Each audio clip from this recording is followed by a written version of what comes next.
They say that time cannot be reversed, that the past is locked behind doors that no one else can open. Still, there are events that seem to continue happening, even centuries later.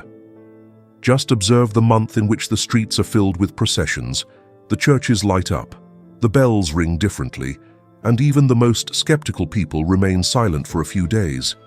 The question that almost no one asks is, why exactly do we celebrate this period called Holy Week? After all, what happened in those days that is still capable of moving crowds, redefining calendars, and influencing entire civilizations? The answer, surprisingly, it's not just about beliefs, but also about the historical and symbolic events that were intertwined in such a profound way that they shaped the modern world. In a single week, political conflicts, spiritual ruptures, personal betrayals, social tensions, and decisions that resonated beyond time were concentrated. It was during these days that a hitherto peripheral figure within the most powerful empire on earth went from itinerant prophet to a central icon of the most widespread faith in history. At that time, the Roman Empire dominated immense territories and ruled with an iron fist. Jerusalem, a bustling and spiritually intense city, became even more effervescent during the Jewish Passover, when pilgrims from different regions gathered to remember liberation from Egypt. It is estimated that the city's population multiplied tenfold, with hundreds of thousands of people squeezing through the narrow streets, bringing animals, coins, and prayers. It was, without a doubt, the most watched and tense moment of the year, both for priests and Roman governors.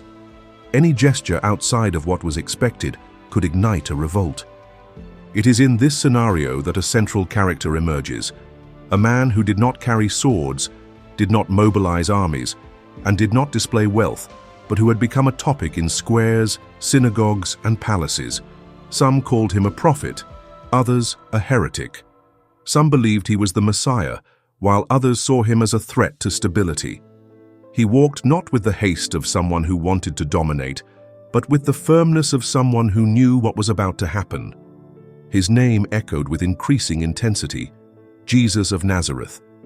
He had healed the sick, restored dignity to marginalized women, confronted religious leaders with uncomfortable truths, and taught with an authority that came from no recognized school.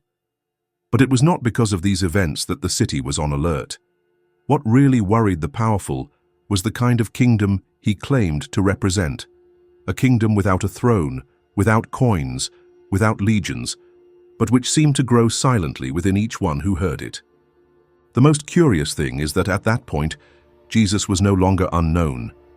His name circulated among fishermen and senators, among soldiers and priests. However, his steps continued to be those of someone common, without ostentation, and this created even more confusion. How could someone who presented himself as sent from God not seek protection or prestige? Why didn't he avoid the centers of tension, the scenes of conflict, and the danger zones? Because your mission was never to escape the cross, but to face it. He did not seek the path of power, but that of obedience. And it is precisely this choice that transforms the course of history. While most men try to avoid suffering and achieve glory, Jesus did the opposite. He voluntarily walked towards suffering, as if he knew that, in that apparent failure, the greatest victory was hidden. The narrative of these 7 days begins with this silent tension, where nothing has exploded yet, but everything is about to collapse. It's as if time had been holding its breath, waiting for the moment when every step, every word, and every gesture would become definitive. This is not a simple religious story, but a succession of real events that caused a shock whose echoes are still felt in culture, morals, art, and politics. To keep up with content that explores the roots and meanings behind the events that shaped the world, subscribe to the channel and turn on notifications. Here, every detail counts in building a deeper understanding of the story. This journey begins not at the altar of a cathedral, but in the heart of a divided city, in human choices, in frustrated hopes, in pacts made in the shadows, and above all, in the unshakable conviction of a man who knew the weight of his mission. The stage is set. Time won't wait. And the decisions that follow will not be just narratives from an ancient book, but living revelations about who we are, what we fear, and what, deep down, we want to find. Jesus' approach to Jerusalem was neither a coincidence nor an improvised gesture. This was not just another city on their path. It was the spiritual heart of the Hebrew people. During the Easter festival, this sacred space became the center of all religious, social, and political life in the region. The narrow streets were filled with pilgrims coming from different parts, many of them walking for days just to participate in the rites that commemorated the liberation of Egypt, a milestone that dated back to around 1,300 years before that moment. Tension was in the air, visible in the eyes of those carrying candles, in the hands that held Torah scrolls, and in the silence of the Roman soldiers, attentive to any sign of unrest. It was in this climate that Jesus approached the city gates. He did not do so as a military leader or as a traditional priest. He entered in a way that was as symbolic as it was unexpected, riding a donkey, an animal associated with peace and simplicity. The scene, which might seem modest, had an immediate impact on those who knew the Hebrew scriptures. The prophet Zechariah, centuries before, had declared that the righteous king would come like this, humble, riding on a donkey. The crowd did not ignore this image. People began to gather, spreading cloaks on the ground, cutting branches from trees, and crying out for salvation. The word that was repeated was Hosanna, a request, and at the same time, an acclamation. There was joy, but also anxiety.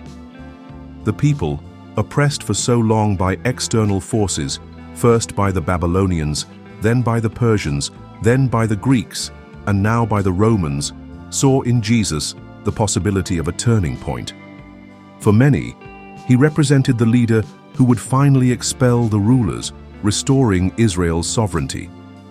But what few understood was that he did not come to dispute territories or to take over David's physical throne.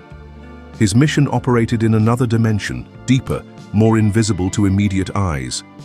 Even so, at that entrance, there was a stark contrast between popular expectation and the silent purpose of the one who was welcomed as king. The Gospels record that upon entering the city, Jesus did not allow himself to be seduced by the public commotion. His look was not that of someone who was fed on momentary glory. Instead, he gazed upon Jerusalem with tears. The city that had so often rejected prophets and disregarded messages of correction now repeated the same pattern.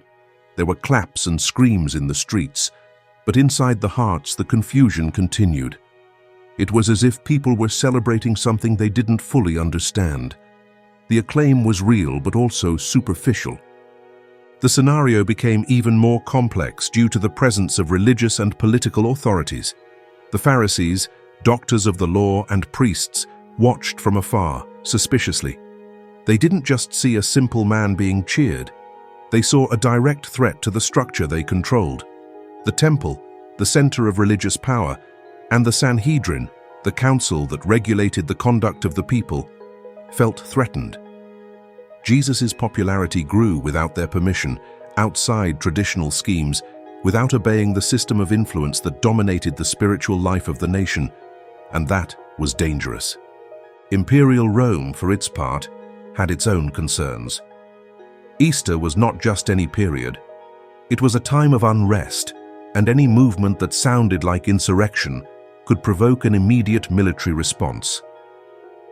Pilate, the Roman governor, traveled from Caesarea to Jerusalem at this time of year precisely to reinforce surveillance. He knew that a spark was enough to set the city on fire. Thus, Jesus not only drew religious attention, but also lit a political warning signal. Despite this, what caught the most attention was the way he walked, without rushing, without gestures of exaltation, without seeking the affirmation that the crowd wanted to grant. His posture, at once serene and firm, conveyed a type of authority that did not depend on titles.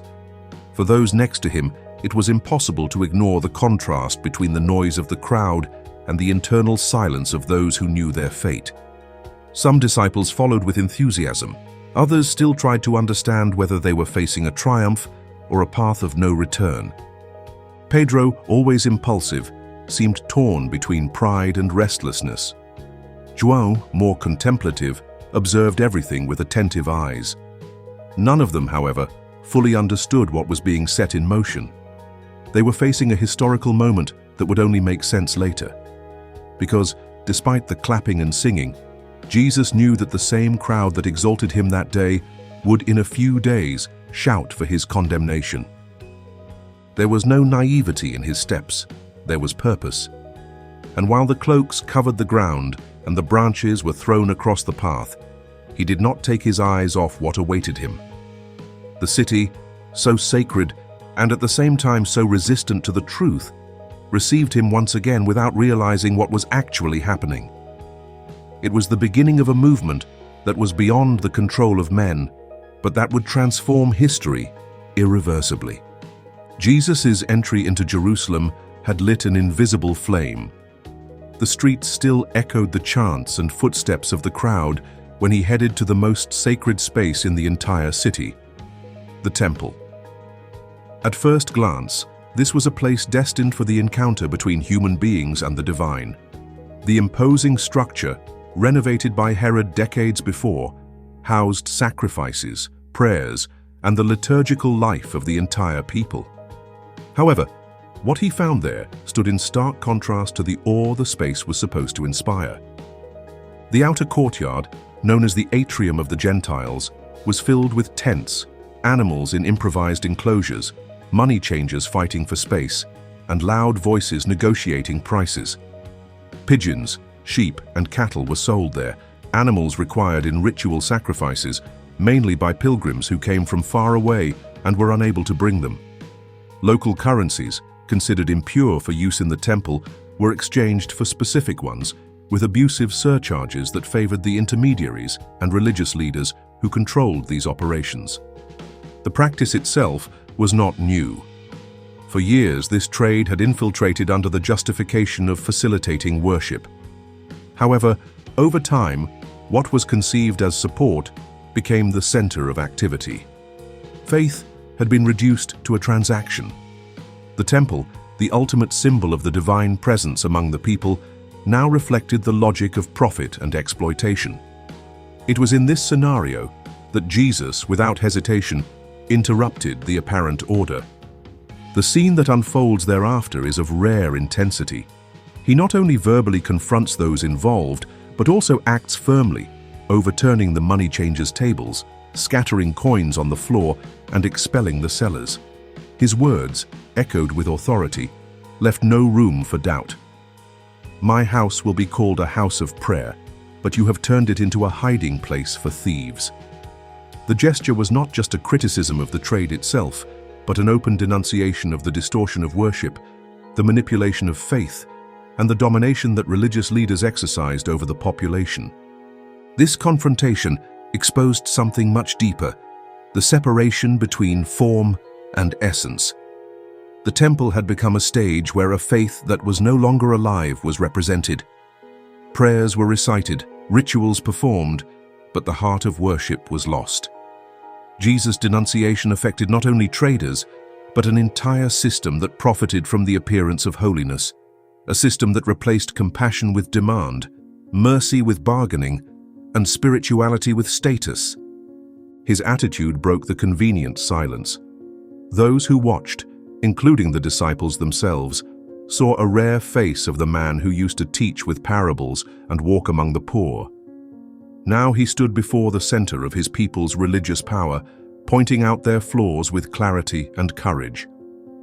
For the priests and scribes, that act was unbearable. He had gone over the limit. He was no longer just a popular preacher or a charismatic healer. He was someone who put at risk the basis of authority that supported the current structure. The leaders did not see him as a spiritual reformer, but as a real threat to the established order. The temple was not only a sacred space, it was also the heart of the religious economic system. He controlled offerings, defined the festival calendar, organized religious courts, and was also responsible for the political management of much of daily life. Touching this point, was challenging not only beliefs, but also privileges and political alliances. The Roman Empire, although apparently neutral in the internal affairs of Judaism, maintained a tacit agreement with the temple priests. As long as order was maintained, governors allowed a degree of autonomy. But any destabilization could put everything at risk. Therefore, when Jesus takes action against abuse within the temple, he not only faces a moral deviation, he inserts himself directly into the center of the conflict between authentic faith and institutionalized power. The response from religious leaders is not immediately public. They don't confront him there, in front of the crowd. They prefer to step back, observe, and plan in silence. The tension that was already present at the city gates now intensifies. The people, in turn, watch in silence.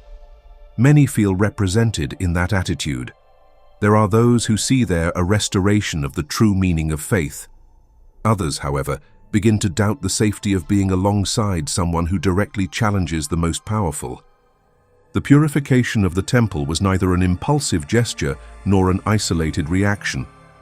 It was a clear declaration that worship cannot be commodified, that God cannot be reduced to a product, and that spirituality cannot be sold as any good. Faith, when corrupted by interests, ceases to be a bridge to the sacred and becomes merely a reflection of human vanities. By knocking over those tables, Jesus wasn't just knocking over objects. He was exposing the fragility of a system that no longer held up to the truth. The movement around the temple had diminished, but the unrest remained. Inside the houses, preparations for the celebration of Easter took over the gestures, conversations, and aromas. It was a moment of collective memory, marked by traditions that spanned generations. The roast lamb, the bitter herbs, the unleavened bread, each element carried with it a story of liberation. And it was precisely in this meaningful environment that Jesus gathered his disciples to share a meal that would mark not only the end of an era, but the beginning of a new understanding of faith. The scenario was simple: a room on the upper floor of a house in Jerusalem, a private space where the 12 sat around the table next to the Master.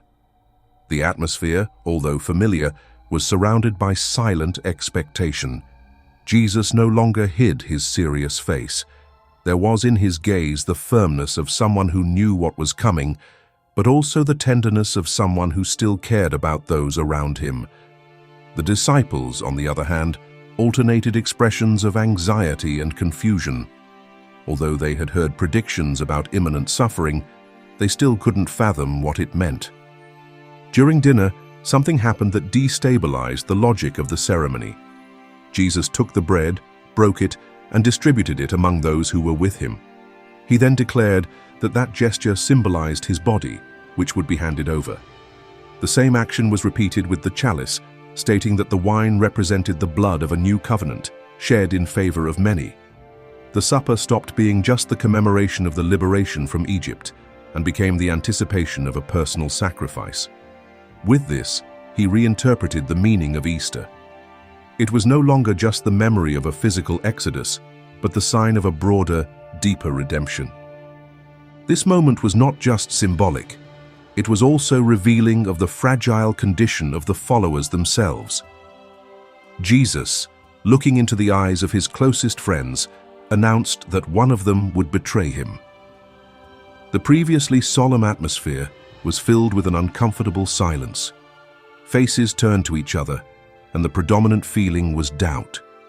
Each one asked themselves in silence, "Was it me?" The trust between them wavered. It was no longer enough to be at the table with the Master. It was necessary to confront one's own limits. Judas, who until that moment had remained discreet, felt the weight of the words. The plan he had drawn up with the priests now took on irreversible contours. Still, even though Jesus knew about the betrayal, he didn't push him away. He didn't expose him directly to others. The gesture of sharing bread, including with him, was maintained. It was as if, until the last moment, mercy offered an open door. But Judas had already crossed a line, driven by motivations that even he perhaps did not fully understand. The supper also exposed other types of weakness. Pedro, always intense in his reactions, declared that he would never abandon his master, even if everyone else did. It was then that Jesus warned him. Before the rooster crowed, he would deny him 3 times. Pedro didn't understand. He was certain of his loyalty, unable to accept that fear could dominate him. However, what was about to occur would not only be a clash of external forces, but also an internal confrontation. Each disciple would face not only the chaos of circumstances, but the ghosts themselves. As they shared the bread and wine, Jesus spoke about unity, love, and permanence. He asked them to remain united, to love each other as he had loved them. And he revealed that, in his absence, the Spirit would come as comfort and guide. These words, although profound, seemed nebulous to those men still caught up in the desire for a triumphant outcome. They were unable to assimilate that the path the Master chose was that of voluntary surrender. Human fragility is not only expressed in great mistakes, but also in moments when the truth requires courage. Being at the table was easy. Continuing by his side when everything fell apart would be the real test. The supper, therefore, was not a farewell banquet, but a revelation. It showed that despite their closeness, shared time, and witnessed miracles, none of them were immune to fear, doubt, or falling. And yet, Jesus remained with them. He didn't push them away. He didn't give up. He knew that the story would not end with failures, but that love would continue to act even after the table was empty. That night, he sealed a pact that did not depend on the perfection of his own, but on the fidelity of those who would give themselves for everyone. The night deepened, and the city, enveloped in silence, seemed to hold its breath. After supper, Jesus left the space where he had been with his disciples and headed towards a garden located on the outskirts of Jerusalem. The place, known as Gethsemane, was at the foot of the Mount of Olives. It was a place he knew well, where he had been to pray on other occasions, away from the noise and pressures of the city. But on that occasion, the garden would not just be a refuge of retreat. It would be the scene of an invisible battle, fought not with weapons, but with dedication. The company of Peter, James, and John was not by chance. They were the closest among his followers, those who witnessed important moments in his career. Even so, as they approached the interior of the garden, Jesus asked them to wait while he went a little further away. The weight he had carried in silence was beginning to show. His soul, as he himself said, was deeply afflicted. It was not about fear of death, but about the spiritual dimension of what was about to happen. There, among the olive trees, Jesus prostrated himself and prayed. His words were simple but filled with pain. If it were possible, that cup would be taken away from him. Still, the deepest desire was not to escape, but to fulfill what he had come to do. The anguish that gripped him was such that his sweat ran like drops of blood, an expression that reveals the intensity of his inner affliction. Modern doctors recognize this extreme condition as hematidrosis, a rare physical reaction to acute stress. Suffering, therefore, was not just emotional. Jesus' body also reflected the weight of the decision he was making. The request he had made to his disciples was clear: "Watch with me." But even in the face of their distress, they could not resist their tiredness. One by one, they fell asleep. The contrast between the urgency of prayer and the apathy of his companions revealed once again the distance between Jesus' full consciousness and the human limitations of those at his side. Those who had sworn allegiance now slept at their most delicate moment. Even so, he did not rebuke them harshly. He just went back to praying, recognizing that although the spirit was willing, the flesh was weak. In this silent and charged scenario, Jesus was faced with the central decision of his mission: whether or not to accept the path of suffering. There was no glory in that choice. There were no crowds, just darkness, loneliness, and obedience. His prayer was not a negotiation, but a surrender. And in the end, it was not personal will that prevailed, but total surrender to the divine purpose. The garden, a place of life and cultivation, has become a space of profound renunciation. It was there that, away from the eyes of the people, Jesus decided not to back down. His yes was given without an audience, without conscious witnesses. And that yes, silent and firm, would be the strength that would sustain everything that would come later. The sky was darkening over Jerusalem, and the silence of Gethsemane would soon be interrupted by the sound of hurried footsteps, approaching torches and determined voices. That choice made in the garden, between ancient trees and damp soil, would now be sealed by events beyond men's control. Jesus' decision was not confined to the field of intention. It would become concrete, visible, and incarnated in pain and blood. That surrender, which began in the heart, would take shape in floggings, mockery, crosses, and abandonment. He didn't run away, he didn't hide, nor did he ask for protection. His silence in the face of accusations, his firm gaze even when betrayed, and his calm response in the face of violence all pointed to a conviction that did not need to be proven by force. While the world around him stirred in search of power, he followed a lonely road of renunciation, where true authority came not from imposition, but from total surrender. Many who had followed him turned away. The words spoken for years seemed to find no echo given the brutality of the moment. The Messiah who healed, who taught with wisdom, and who welcomed the marginalized, was now silent, being led like a criminal. For those watching from afar, everything seemed like an end, an abrupt interruption of something that promised so much. But this impression would not stand the test of time. What happened in those days cannot be reduced to an isolated event in history. This wasn't just about an unfair trial, a brutal execution, or a charismatic leader being eliminated for challenging dominant structures. What was underway was the revelation of a path completely different from the one the world was used to following. A path that does not require strength, but a willingness to love, even when there is no return. A path in which justice is not revenge, but redemption. The cross, an instrument of death used to publicly expose the condemned, was transformed into a symbol of hope. Apparent failure became the seed of transformation. Jesus' silence was not weakness. It was the most powerful response that could be given to a system that fed on fear. And it was precisely in this extreme gesture that many began to see things differently. The 100 small signs, the forgotten words, the transformative encounters. Everything started to make sense. The narrative of the 7 days did not end in pain. Even though everything seemed to fall apart, something new began to be born. A new look at the other, at power, at the very meaning of existence. The impact of those moments was not restricted to one era, nor to one people. He crossed borders, languages, cultures, and centuries. It influenced laws, inspired art, provoked debates, and reshaped consciences. It changed the way we understand forgiveness, dignity, and surrender.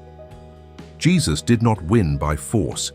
He touched the most intimate part of human beings by showing that it is possible to transform the world starting from the inside. His journey is testimony that true change does not depend on external greatness, but on the courage to remain faithful even when everything seems lost. His obedience was not blind. It was lucid, intentional, and grounded in love. The city that welcomed him with applause and handed him over to the authorities is the same one that, years later, would see his message pass through the walls. Those who once shouted his name with hope and then with anger would be reached by that same message, now understood in another way. Because when the violence stops, when the blood becomes memory, and the body no longer occupies the tomb, only the impact of everything that was experienced remains. What happened that week changed the way we understand time, faith, history, and the human being itself. There is no going back to what was before. The wounds of the world still exist, but now they carry the reminder that the answer can come from where you least expect it. Not of power, but of delivery. Not the domain, but the service. Not from imposition, but from compassion. Perhaps deep down, what these days revealed is not just about who Jesus was, but about what everyone can be when they choose, even in the face of darkness, to follow the path of light. If you enjoyed the content and want to support our work so we can continue to bring you more research and in-depth analysis, please consider making a donation of any amount. This contribution directly helps the channel grow and produce even richer materials. Thank you very much for your support. If you appreciate reflections that delve into topics with a careful and responsible eye, consider subscribing to the channel. This helps keep this work on the air. Leave your like and feel free to check out the next video as soon as it is available. It can expand this conversation even further.